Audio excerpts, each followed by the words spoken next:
بسم اللہ الرحمن الرحیم۔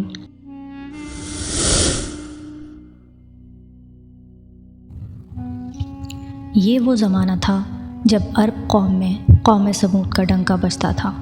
یہ لوگ زیادہ تر کھیتی باڑی کرتے تھے۔ اللہ تعالیٰ نے ان کی زمین کو بڑی زرخیزی عطا کی تھی، مٹی میں بڑی طاقت تھی، فصل خوب ہوتی، پانی بھی بہت تھا۔ لوگوں نے کنویں کھودے ہوئے تھے۔ دراصل یہ اپنے وقت کے بہترین انجینئر تھے۔ ان کے محلات، قلعے اور مکان ان کے ہنر کا منہ بولتا ثبوت تھے۔ میدانوں میں بڑے بڑے محل تو ہر زمانے میں بنائے جاتے ہیں، لیکن قوم سمود کا حیران کن ہنر پہاڑ تراشنا تھا۔ یہ لوگ کسی مناسب پہاڑ کا انتخاب کرتے، پھر اسے تراشنا شروع کر دیتے، یہاں تک کہ پہاڑ میں مکان بنا ڈالتے۔ یہ مکان غار نما ہرگز نہیں تھے، بلکہ ان میں ہوا اور روشنی کا مناسب انتظام ہوتا۔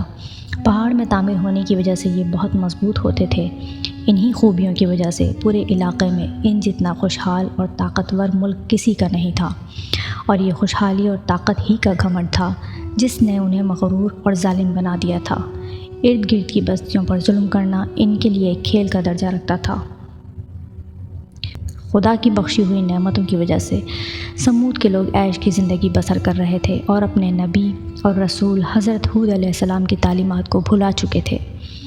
انہی حالات میں ایک نوجوان کا چرچا ہوا۔ سرخ و سفید رنگ، لمبے قد اور مضبوط جسم کا مالک یہ نوجوان عام لوگوں سے الگ تھلگ رہتا تھا۔ اسے اپنے زمانے کی فضول رونقوں سے کوئی دلچسپی نہیں تھی۔ اسے بت قدوں میں رکھے ہوئے بتوں سے بھی سخت نفرت تھی۔ لوگ اس کی زبان سے بتوں کے متعلق نفرت کے کلمات کئی دفعہ سن چکے تھے، لیکن اس کی شرافت اور دیانت کی وجہ سے اسے کچھ نہیں کہتے تھے۔ اس نوجوان کا نام صالح تھا، ایک معزز قبیلے کا باوقار شخص جسے بعد میں اللہ نے اپنا نبی بنایا۔ حضرت صالح علیہ السلام نے شہر کے بڑے بڑے لوگوں کی دعوت کی، انہیں کھانا کھلانے کے بعد لوگوں کی آمد کا شکریہ ادا کیا اور انہیں بلانے کا مقصد بتاتے ہوئے کہا، اے لوگوں، آج میں نے تمہیں وہ باتیں یاد کرانے کے لیے بلایا ہے جن کو تم بھول چکے ہو۔ مجھے علم ہے کہ تم اس بات کا انکار نہیں کرتے کہ اللہ ہی نے تمہیں اور تمہاری زمین کو بنایا ہے، لیکن اس کے باوجود تم اس کی عبادت کرنے کے بجائے جھوٹے خداؤں کے سامنے جھکتے ہو۔ اے میری قوم کے سرداروں، یہ گمراہی چھوڑ دو، ایک اللہ کی عبادت کرو، وہی تمہارا اصل رب ہے۔ اسی سے اپنے گناہوں کی معافی مانگو اور سرکشی کا رویہ چھوڑ دو۔ حضرت صالح علیہ السلام کی گفتگو کے جواب میں ان سرداروں نے کہا، اے صالح، ہمیں تم سے بہت امیدیں تھیں، ہم تمہیں بہت معزز اور باوقار شخص سمجھتے تھے، لیکن تم نے ہمیں گمراہ کہہ کر ہمارے باپ دادا کے دین کو گالی دی ہے۔ تمہاری کوئی بات ہماری سمجھ میں نہیں آئی۔ آخر ہم ان خداؤں کی پوجا کیوں چھوڑ دیں جن کو ہمارے باپ دادا پوجتے رہے؟ تم نے ہمیں بہت مایوس کیا ہے۔ حضرت صالح علیہ السلام نے انہیں سمجھانا چاہا، لیکن وہ ناراض ہو کر وہاں سے اٹھ آئے۔ انہوں نے حضرت صالح علیہ السلام کو خبردار کیا کہ اگر انہوں نے یہ باتیں عام لوگوں میں کیں تو نتائج کے وہ خود ذمہ دار ہوں گے۔ حضرت صالح علیہ السلام نے سرداروں کی دھمکی کو کوئی اہمیت نہ دی اور اپنی رسالت کا عام اعلان کر دیا۔ یہ خبر جنگل کی آگ کی طرح پھیل گئی کہ صالح نے رسول اللہ ہونے کا دعویٰ کر دیا ہے۔ انہوں نے اپنی قوم کو بتایا کہ وہ حضرت نوح اور ہود کی طرح کے رسول ہیں، ان کا انکار کرنے پر اللہ ان پر عذاب نازل کرے گا۔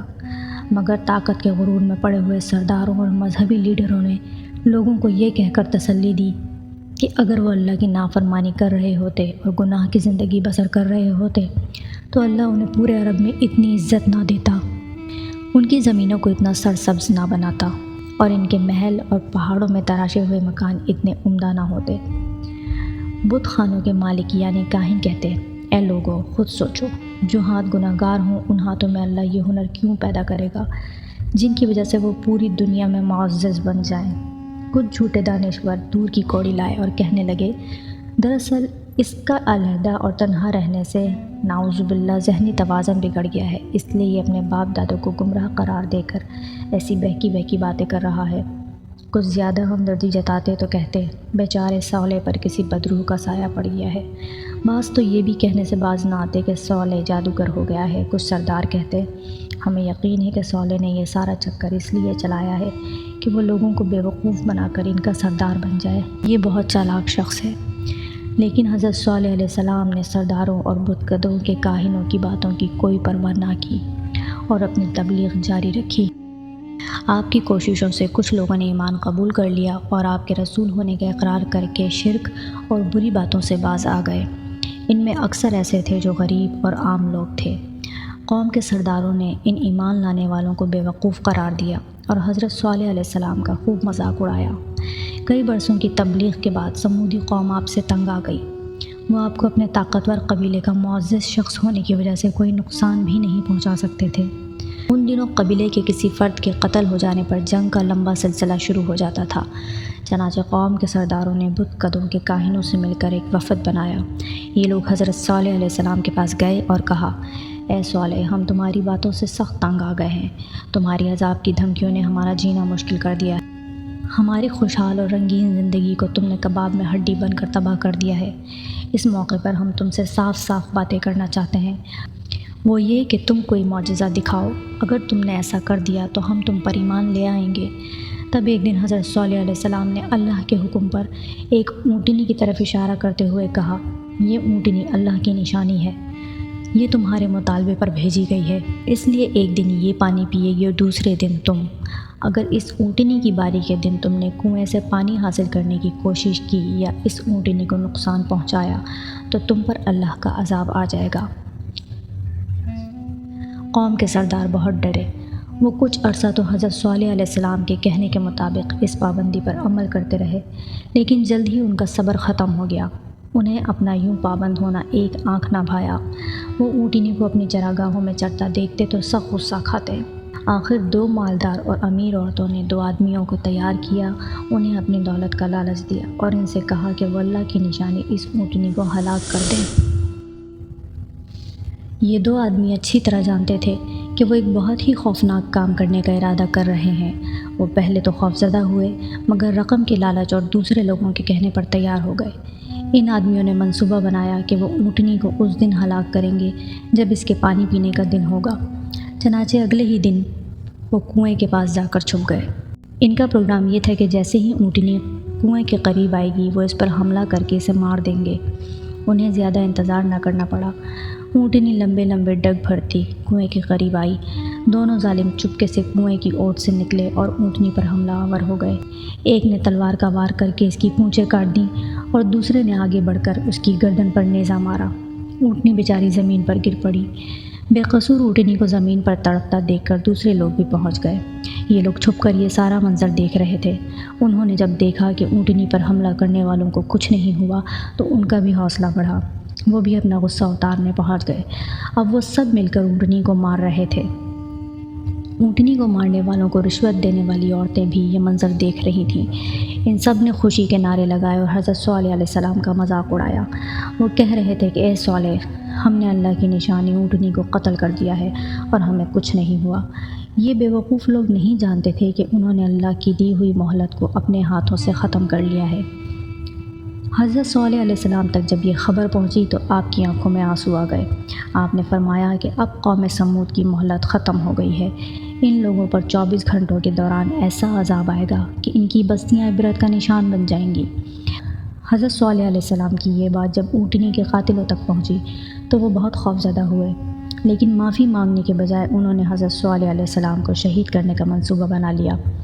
9 قبیلے اکٹھے ہو گئے اور ہر قبیلے سے ایک ایک جنگجو منتخب کیا گیا اور فیصلہ ہوا کہ رات کو حضرت صالح علیہ السلام کے گھر پر حملہ کر کے ان کا قصہ پاک کر دیا جائے۔ انہوں نے ایک دوسرے سے وعدہ لیا کہ حضرت صالح علیہ السلام کو شہید کرنے کے لیے سب قبیلے ایک دوسرے کا ساتھ دیں گے۔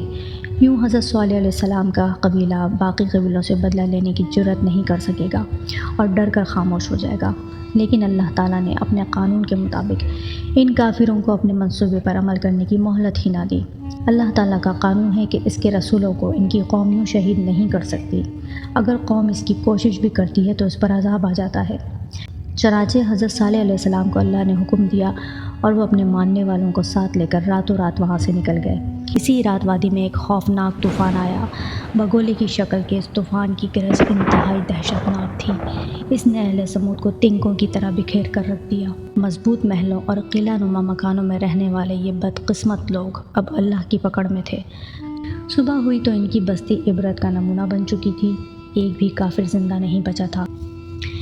مکانات اور محلات کا تو ذکر ہی کیا، پہاڑ بھی یوں نظر آ رہے تھے جیسے ہوا ان کے آر پار ہو کر گزری ہو، اور یہ پہاڑ اور محل پتھروں کے نہیں بلکہ کپڑے کے بنے ہوئے تھے، اور ہوا نے آگ کی طرح ان کو جلا کر تباہ کر دیا تھا۔